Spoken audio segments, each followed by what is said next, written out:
యోహాను సువార్త 4వ అధ్యాయము. యేసు సమరియా స్త్రీ.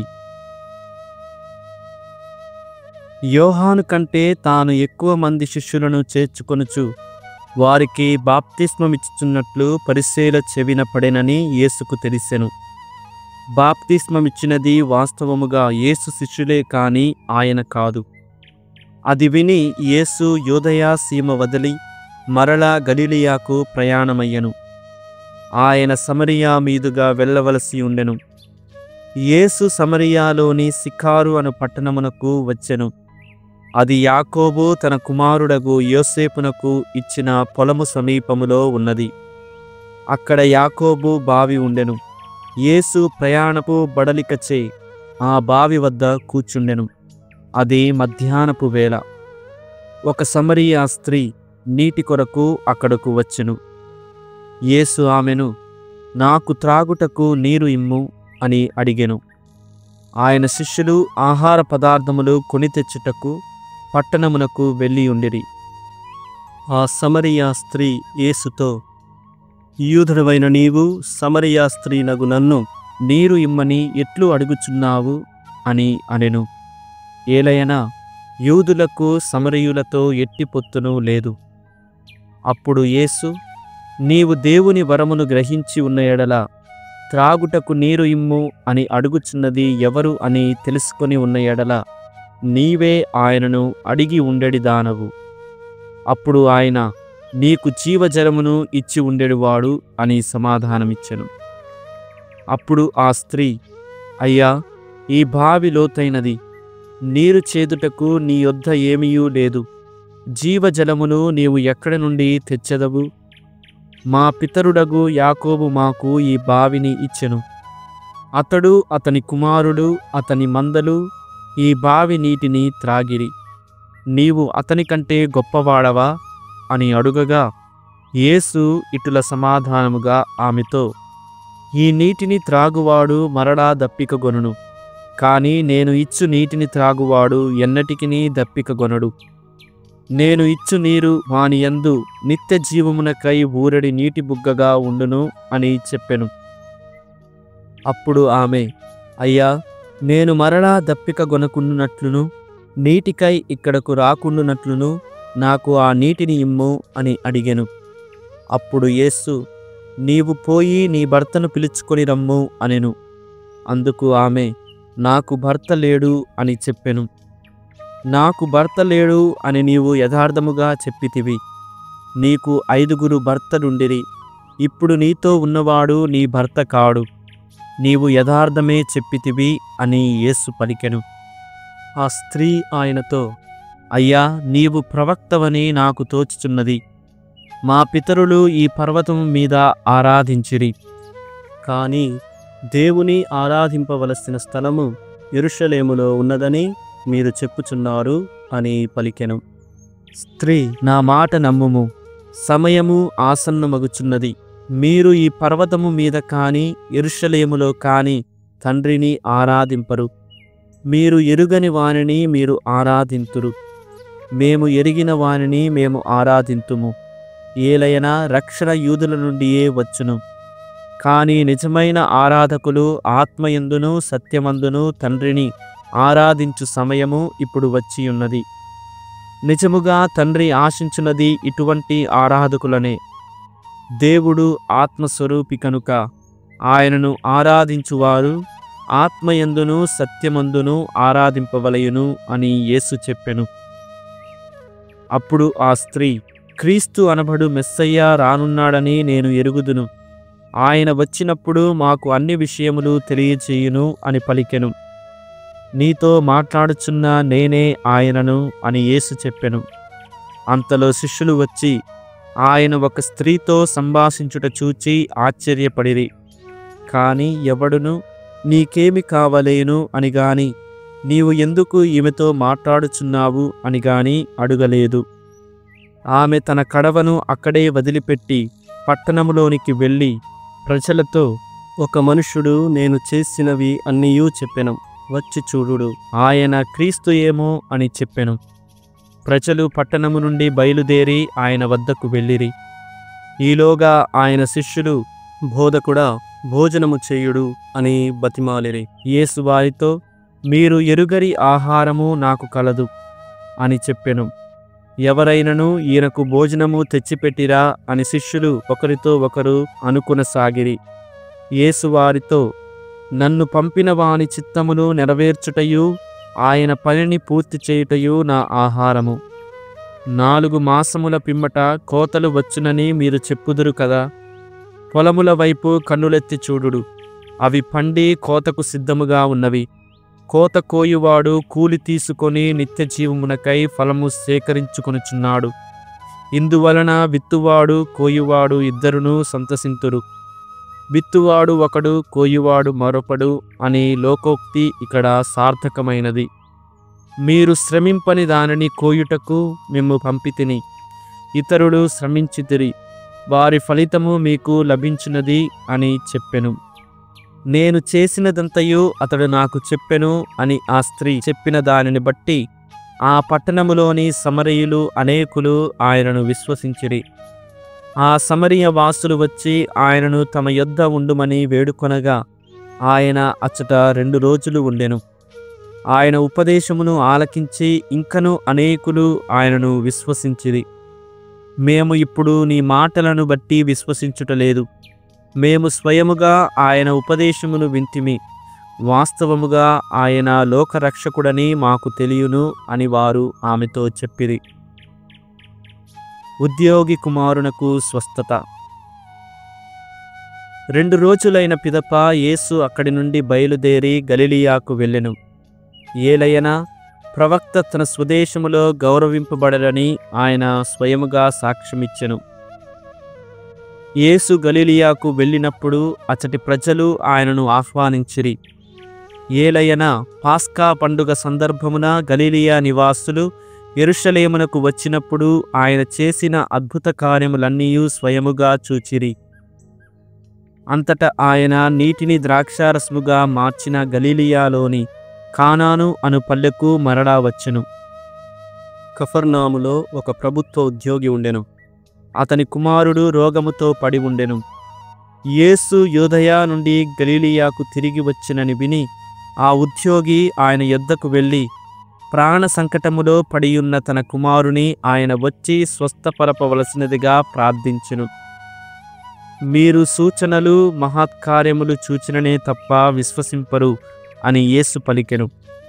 ప్రభూ, నా కుమారుడు చనిపోకముందే రండు అని ఆ ఉద్యోగి వేడుకొనెను. నీవు వెళ్ళుము, నీ కుమారుడు జీవించును అని యేసు అతనితో చెప్పెను. అతడు యేసు మాటను నమ్మి తిరిగిపోయెను. మార్గమధ్యమున అతని సేవకులు ఎదురై, నీ కుమారుడు స్వస్థుడైనాడు అని చెప్పిరి. ఏ గంట నుండి బాలునికి ఆరోగ్యము చక్కబడసాగినది అని అతడు సేవకులను అడుగగా, నిన్న మధ్యాహ్నము 1 గంటకు జ్వరము విడిచినప్పటి నుండి అని వారు చెప్పిరి. నీ కుమారుడు జీవించును అని యేసు తనతో చెప్పిన గంట అదేనని అతడు గ్రహించెను. కనుక ఆ ఉద్యోగియు అతని కుటుంబమును యేసును విశ్వసించిరి. ఇది యేసు యూదయ నుండి గలిలియాకు వచ్చి చేసిన 2వ అద్భుతము. 5వ అధ్యాయము. కోనేటి వద్ద స్వస్థత. ఆ పిదప యూదుల పండుగ ఒకటి వచ్చెను. ఆ సందర్భమున యేసు యెరూషలేమునకు వెళ్ళెను. యెరూషలేములో గొర్రెల వాకిలి వద్ద ఒక కోనేరు కలదు. దానిని హీబ్రూ భాషలో బెత్సతా అందురు. దానికి 5 మండపములు ఉన్నవి. ఇచ్చట పెక్కుమంది గ్రుడ్డి, కుంటి, పక్షవాత రోగులు ఆ నీటి కదలికకై నిరీక్షించుచూ ఉండెడివారు. అప్పుడప్పుడు దేవదూత దిగివచ్చి ఆ కోనేటి నీటిని కదిలించును. నీరు కదలగనే మొదట అందులో దిగినవాడు ఎటువంటి వ్యాధి నుండి అయినను స్వస్థత పొందును. 38 ఏండ్ల నుండి వ్యాధి పీడితుడైన ఒకడు అక్కడ ఉండెను. యేసు ఆ రోగిని చూచి, వాడు బహుకాలము నుండి అచట ఉన్నాడని గ్రహించి, నీవు స్వస్థత పొందగోరుచున్నావా అని అతనిని అడిగెను. అందుకు అతడు, అయ్యా, నీరు కదలినప్పుడు నన్ను ఈ కోనేటిలో దించువాడు ఎవడునూ లేడు. నేను వెళ్ళబోవు సరికి మరి ఒకడు నాకంటే ముందు దిగుచున్నాడు అని చెప్పెను. లెమ్ము, నీ పడకను ఎత్తుకొని నడువుము అని యేసు అతనితో చెప్పెను. వాడు తక్షణమే స్వస్థత పొంది తన పడకను తీసుకుని నడువసాగెను. అది విశ్రాంతి దినము. కావున యూదులు స్వస్థత పొందిన వానితో, ఇది విశ్రాంతి దినము, నీవు పడకను మోయుట తగదు అనిరి. అందుకు వాడు, నన్ను స్వస్థపరచిన వ్యక్తి నాతో నీ పడకను తీసుకుని నడువుము అని చెప్పెను అనెను. పడకను తీసుకుని నడువుము అని నీతో చెప్పిన వ్యక్తి ఎవరు అని వారు ప్రశ్నించిరి. ఆయన ఎవరో స్వస్థత పొందిన వానికి తెలియదు. ఏలయనా అక్కడ జనసమూహము ఉండుటచే యేసు అచట నుండి వెళ్ళిపోయెను. అటు తరువాత యేసు దేవాలయంలో వానిని కనుగొని, ఇదిగో నీవు స్వస్థుడవైతివి, నీకు మరింత కీడు కలుగుకుండుటకు ఇక పాపము చేయకుము అని చెప్పెను. వాడు వెళ్ళి యూదులతో తన్ను స్వస్థపరిచినది యేసు అని చెప్పెను. విశ్రాంతి దినమున ఈ పని చేసినందుకు యూదులు యేసును హింసింప మొదలెడిరి. యేసు వారితో, నా తండ్రి ఇప్పటికినీ పని చేయుచున్నాడు, నేనును చేయుచున్నాను అని చెప్పెను. ఇది వినిన యూదులు ఆయనను చంపుటకు ఇంకనూ ఎక్కువగా ప్రయత్నించిరి. ఏలయనా ఆయన విశ్రాంతి దిన నియమమును మీరుటయే కాక దేవుడు తన తండ్రి అని చెప్పుచూ తన్ను దేవునికి సమానముగా చేసుకొనుచుండెనని వారు భావించిరి. మనుష్య కుమారుని అధికారము. యేసు వారితో ఇట్లనెను, నేను మీతో నిశ్చయముగా చెప్పుచున్నాను, తండ్రి ఏది చేయుటను కుమారుడు చూచునో దానినే కాని తనంతట తాను ఏమీయూ చేయజాలడు. తండ్రి ఏమి చేయునో కుమారుడు దానిని అట్లే చేయును. తండ్రి కుమారుని ప్రేమించును, తాను చేయు ప్రతిదానిని కుమారునకు చూపును.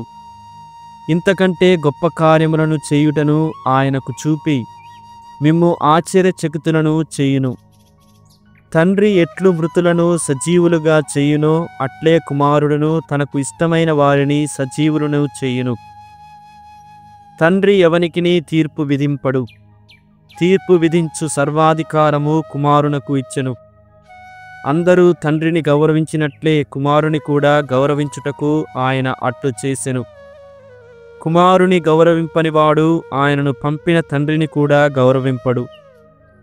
నా మాటలను ఆలకించి నన్ను పంపిన వానిని విశ్వసించువాడు నిత్య జీవము పొందునని మీతో నిశ్చయముగా చెప్పుచున్నాను. అతడు తీర్పునకు గురికాడు, అతడు మరణమును దాటి జీవమందు ప్రవేశించును. మృతులు దేవుని కుమారుని స్వరమును విను సమయము వచ్చుచున్నది, అది వచ్చియే ఉన్నది. దానిని ఆలకించువారు జీవింతురని మీతో నిశ్చయముగా చెప్పుచున్నాను. ఏలయనా తండ్రి తనంతట తాను జీవము కలిగి ఉన్నట్లే కుమారుడు కూడా తనంతట తాను జీవము కలిగి ఉండునట్లు చేసెను. ఆయన మనుష్య కుమారుడు కనుక ఆయనకు తీర్పు విధించు అధికారమును కూడా ఇచ్చెను. మీరు ఆశ్చర్యపడవలదు, ఆ గడియ సమీపించుచున్నది. అప్పుడు సమాధులలోని వారు ఆయన స్వరమును విని ఉత్థానులగుదురు. మంచి కార్యములు చేసిన వారు జీవ పునరుత్థానమును, దుష్ట కార్యములు చేసిన వారు తీర్పు పునరుత్థానమును పొందెదరు. యేసు పట్ల సాక్షులు. నా అంతట నేనే ఏమీయూ చేయజాలను, నేను వినినట్లు తీర్పు చేయుదును. నా తీర్పు న్యాయమైనది. ఏలయనా నేను నా ఇష్టానుసారము కాక నన్ను పంపిన వాని చిత్త ప్రకారమే చేయగోరుదును. నాకు నేను సాక్ష్యము పలికినచో నా సాక్ష్యము సత్యము కాదు. నన్ను గూర్చి సాక్ష్యమును ఇచ్చువాడు మరి ఒకడు ఉన్నాడు, ఆయన సాక్ష్యము సత్యము అని నేను ఎరుగుదును. మీరు యోహానును అడుగుటకు కొందరిని పంపితిరి. అతడు సత్యమును గురించి సాక్ష్యమిచ్చెను. నాకు మనుష్యుని సాక్ష్యముతో పని లేదు, కానీ మీరు రక్షింపబడుటకై నేను ఇట్లు చెప్పుచున్నాను. యోహాను కాంతితో వెలుగుచున్న దీపము వలె ఉండెను. అతని వెలుగులో మీరు కొంతకాలము ఆనందముతో గడుపుటకు ఇష్టపడితిరి. కాని నాకు గల సాక్ష్యము అతడు ఇచ్చిన సాక్ష్యము కంటే గొప్పది. అది ఏమనా, నేను చేయు క్రియలు నా తండ్రి నాకు చెయ్యనిచ్చిన పనులు నన్ను గూర్చి సాక్ష్యమిచ్చుచు తండ్రియే నన్ను పంపినని నిరూపించుచున్నవి. నన్ను పంపిన తండ్రియే నన్ను గూర్చి సాక్ష్యము ఇచ్చుచున్నాడు. మీరు ఎన్నడూనూ ఆయన స్వరమును వినలేదు, ఆయన రూపమును చూడలేదు. ఆయన పంపిన వానిని మీరు విశ్వసింపరు, కనుక ఆయన వాక్కు మీ యందు నిలిచి ఉండలేదు. నిత్య జీవము ఇచ్చునని మీరు భావించు లేఖనములను పరిశీలింపుడు, అవియే నన్ను గూర్చి సాక్ష్యమిచ్చుచున్నవి. అయినను మీరు ఆ జీవమును పొందుటకు నా యొద్దకు వచ్చుటకు ఇచ్చగింపరు. నేను మనుషుల పొగడ్తలను ఆశించువాడను కాను. నేను మిమ్ము ఎరుగుదును. దైవ ప్రేమ మీలో లేదని నాకు తెలియను.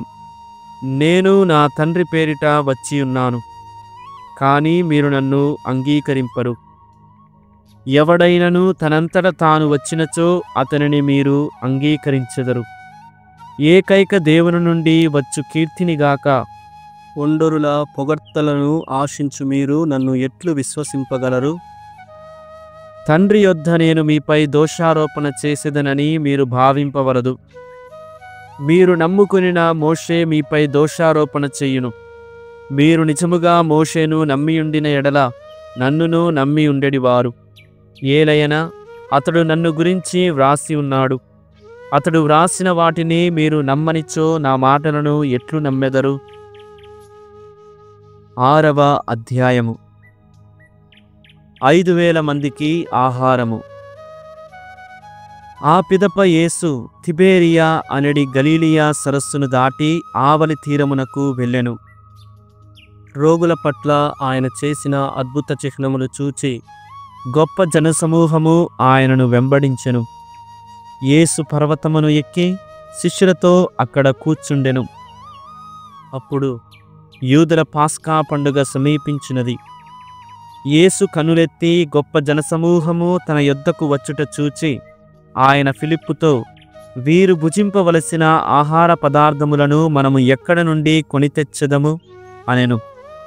ఫిలిప్పును పరీక్షించుటకై యేసు అట్లు పలికెను. ఏలయనా తాను ఏమి చేయబోవుచున్నది ఆయనకు తెలియను. ఒక్కొక్కరికి కొంచెము వడ్డించుటకైనను 200 వరహాల రొట్టెలు కూడా చాలవు అని ఫిలిప్పు ఆయనకు సమాధానము ఇచ్చెను. ఆయన శిష్యులలో ఒకడు సీమోను పేతురు సోదరుడు ఆంద్రెయ, ఇక్కడ ఒక బాలుని యొద్ద 5 యవధాన్యపు రొట్టెలు 2 చేపలు కలవు, కాని ఇంతమందికి ఇవి ఏమాత్రము అని పలికెను. యేసు అందరును భోజనమునకు కూర్చుండబెట్టుడు అనెను.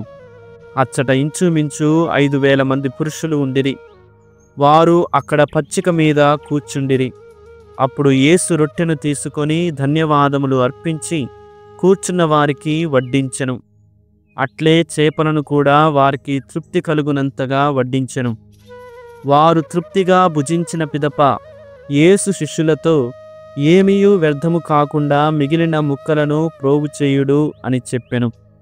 వారు భుజించిన పిదప 5 యవల రొట్టెలలో మిగిలిన ముక్కలను 12 గంపలకు నింపిరి. ప్రజలు యేసు చేసిన ఈ అద్భుత చిహ్నమును చూచి, వాస్తవముగా ఈ లోకమునకు రానున్న ప్రవక్త ఈయనయే అని చెప్పిరి. ప్రజలు తన్ను బలవంతముగా రాజును చేయనున్నారని తెలుసుకొని యేసు మరలా ఒంటరిగా పర్వతము పైకి వెళ్ళెను. నీటిపై నడక. సంధ్యవేళకు ఆయన శిష్యులు సరస్సు తీరమునకు వచ్చి పడవను ఎక్కి సరస్సు ఆవలి వైపున ఉన్న కఫర్నామునకు పయనమైరి. అంతలో చీకటి క్రమ్మెను, కాని యేసు వారి యొద్దకు ఇంకనూ రాలేదు. పెనుగాలి వలన సరస్సునందు అలలు చెలరేగెను. వారు 3-4 మైళ్ళు పయనించిన పిమ్మట యేసు సముద్రముపై నడుచుచూ పడవను సమీపించుటను చూచి భయభ్రాంతులైరి. కాని యేసు వారితో, నేనే, భయపడకుడు అని చెప్పెను. వారు ఆయనను పడవలోనికి ఎక్కించుకొన కోరిరి. ఇంతలో పడవ వారు వెళ్ళవలసిన స్థలమునకు వచ్చి చేరెను. ప్రజలు ప్రభువును వెదకుట. మరునాడు సరస్సు ఆవలి తీరమున ఉండిపోయిన జనసమూహము అచటనున్న ఒకే ఒక పడవలో శిష్యులు మాత్రమే వెళ్ళిరి అనియు యేసు వారితో వెళ్ళలేదనియూ తెలుసుకొనిరి. అయినను యేసు ధన్యవాదములు సమర్పించి ప్రజలకు రొట్టెను పంచి ఇచ్చిన స్థలము చెంతకు తిబేరియా నుండి కొన్ని పడవలు వచ్చెను. అక్కడ యేసు గాని శిష్యులు గాని లేకుండుటను చూచి వారు ఆయనను వెదకుచూ పడవలపై కఫర్నామునకు పోయిరి. జీవాహారము. ప్రజలు సరస్సు ఆవలి వైపున యేసును కనుగొని, బోధకుడా, మీరు ఎప్పుడు ఇక్కడకు వచ్చితిరి అని అడిగిరి. మీరు రొట్టెలు తిని సంతృప్తులైనందున నన్ను వెదకుచున్నారు, నా అద్భుత చిహ్నములను చూచి కాదు అని మీతో నిశ్చయముగా చెప్పుచున్నాను. అశాశ్వతమైన భోజనమునకై శ్రమింపవలదు. నిత్య జీవమును చేకూర్చు శాశ్వత భోజనమునకై శ్రమింపుడు. మనుష్య కుమారుడు దానిని మీకు ప్రసాదించును. ఏలయన తండ్రి దేవుడు ఆయనపై అంగీకారపు ముద్రను వేసియున్నాడు అని యేసు సమాధానమిచ్చెను. అప్పుడు దేవుని కార్యములను నెరవేర్చుటకు మేము ఏమి చేయవలెను అని వారు అడుగగా, యేసు, దేవుడు పంపిన వానిని విశ్వసింపుడు, అదియే దేవుడు మీ నుండి కోరునది అని చెప్పెను. అంతటా, నిన్ను విశ్వసించుటకు మాకు ఎట్టి గుర్తునిచ్చెదవు, ఏ క్రియలు చేసెదవు అని వారు మరలా ప్రశ్నించిరి. వారు భుజించుటకు ఆయన పరలోకము నుండి ఆహారము ప్రసాదించెను అని వ్రాయబడినట్లు మా పితరులకు ఎడారిలో మన్నా భోజనము లభించెను అని వారు ఆయనతో చెప్పిరి. పరలోకము నుండి వచ్చు ఆహారమును మోషే మీకు ఇయ్యలేదు, కానీ నా తండ్రియే మీకు పరలోకము నుండి నిజమైన ఆహారమును ప్రసాదించును. దేవుని ఆహారము పరలోకము నుండి దిగివచ్చి లోకమునకు జీవమును వసగును అని మీతో నిశ్చయముగా చెప్పుచున్నాను అని యేసు వారితో అనెను. అయ్యా, ఎల్లప్పుడూ ఆ ఆహారమును మాకు వసగుము అని వారు అడిగిరి. అందుకు యేసు, నేనే జీవాహారమును. నా యొద్దకు వచ్చువాడు ఎన్నటికినీ ఆకలిగొనడు. నన్ను విశ్వసించువాడు ఎన్నడునూ దప్పికగొనడు. నేను మీతో చెప్పినట్లు మీరు నన్ను చూచియూ విశ్వసించుటలేదు. నా తండ్రి నాకు వసగు ప్రతివాడును నా యొద్దకు వచ్చును. నా యొద్దకు వచ్చువానిని నేను ఎన్నడునూ త్రోసివేయను. ఏలయనా, నేను పరలోకము నుండి దిగివచ్చినది నన్ను పంపిన వాని చిత్తమును నెరవేర్చుటకే కాని నా ఇష్టానుసారము చేయుటకు కాదు. ఆయన నాకు వసగినది ఏదియూ పోగొట్టుకొనక అంతిమ దినమున దానిని లేపుటయే నన్ను పంపిన వాని చిత్తము. కుమారుని చూచి విశ్వసించు ప్రతివాడు నిత్య జీవమును పొందుటయే నా తండ్రి చిత్తము. అంతిమ దినమున నేను వానిని లేపుదును అని సమాధానమిచ్చెను. నేను పరలోకము నుండి దిగివచ్చిన ఆహారమును అని యేసు చెప్పినందులకు యూదులు గొణగసాగిరి. ఇతడు యోసేపు కుమారుడగు యేసు కాడా? ఇతని తల్లిదండ్రులను మనము ఎరుగమా? అట్లయినా తాను పరలోకము నుండి దిగివచ్చితినని ఎటుల చెప్పగలడు అని చెప్పుకొనసాగిరి. యేసు వారితో, మీలో మీరు గొణుగు కొనవలదు. నన్ను పంపిన తండ్రి ఆకర్షించిననే తప్ప ఎవడునూ నా యొద్దకు రాలేడు. నేను వారిని అంతిమ దినమున లేపుదును. వారందరూ దేవునిచే బోధింపబడుదురు అని ప్రవక్తల లేఖనములలో వ్రాయబడినది. కనుక తండ్రి నుండి విని నేర్చుకొనిన ప్రతివాడు నా యొద్దకు వచ్చును. అయితే ఎవడైనను తండ్రిని చూచెనని భావము కాదు. దేవుని యొద్ద నుండి వచ్చినవాడు మాత్రమే తండ్రిని చూచియున్నాడు. నన్ను విశ్వసించువాడు నిత్య జీవము పొందునని మీతో నిశ్చయముగా చెప్పుచున్నాను. జీవాహారమును నేనే. మీ పితరులు ఎడారిలో మన్నాను భుజించియు మరణించిరి. పరలోకము నుండి దిగివచ్చిన ఆహారమిదే. దీనిని భుజించువాడు మరణింపడు. పరలోకము నుండి దిగివచ్చిన జీవము గల ఆహారమును నేనే. ఈ ఆహారమును ఎవడేని భుజించిన ఎడల వాడు నిరంతరము జీవించును. ఈ లోకము జీవించుటకు నేను ఇచ్చు ఆహారము నా శరీరమే అని మీతో నిశ్చయముగా చెప్పుచున్నాను అనెను. అంతట యూదులు ఒకరితో ఒకరు, మనము భుజించుటకు ఈయన తన శరీరమును ఎట్లు ఇయ్యగలడు అని వాదించుకొనసాగిరి. యేసు వారికి, మీరు మనుష్య కుమారుని శరీరమును భుజించి ఆయన రక్తమును త్రాగిననే తప్ప మీలో జీవము ఉండదని మీతో నిశ్చయముగా చెప్పుచున్నాను. నా శరీరమును భుజించి నా రక్తమును పానము చేయువాడు నిత్య జీవము పొందును. నేను అతనిని అంతిమ దినమున లేపుదును. ఏలయనా నా శరీరము నిజమైన ఆహారము, నా రక్తము నిజమైన పానము. నా శరీరమును భుజించి నా రక్తమును పానము చేయువాడు నాయందును, నేను వానియందును ఉందును. జీవము గల తండ్రి నన్ను పంపెను. నేను తండ్రి మూలమున జీవించుచున్నాను.